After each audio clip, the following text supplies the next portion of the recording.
D'abord, la jeunesse africaine, ses attentes, parfois même sa désespérance, c'est naturellement aux différents pays d'y répondre au premier chef. C'est le respect de la souveraineté. Ça veut dire aussi l'implication de cette jeunesse dans le devenir de leur propre pays. Et nous, il faut qu'on arrête de porter sur nous le regard d'un pays qui est considéré comme étant responsable de tout et pouvant tout solutionner. C'est justement ce qui doit changer. Le regard sur la France doit changer et la France doit continuer à faire évoluer, comme elle a déjà commencé à le faire, ses partenariats.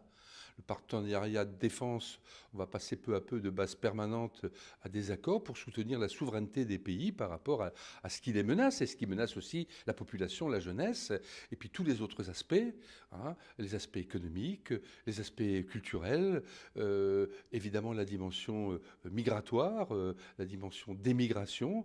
Sur tous ces sujets, nous devons évidemment, avec d'autres pays présents dans les pays africains que vous évoquiez, et pas simplement nos partenaires agressifs qui souvent sont dans la démagogie ou l'exploitation du mécontentement, où ils jouent un jeu politicien de France, bouc émissaire de tout ce qui ne va pas. Je pense que les Africains ne sont pas dupes de cela, mais c'est aussi à nous de savoir nous adapter à cette nouvelle donne et de faire évoluer nos partenariats, mais qui ne sont pas des partenariats, qui ne sont que des partenariats. Nous n'avons pas la solution. La solution, hein, c'est-à-dire un avenir meilleur pour la jeunesse, c'est ensemble qu'il faut la trouver, et c'est d'abord l'affaire évidemment des Africains.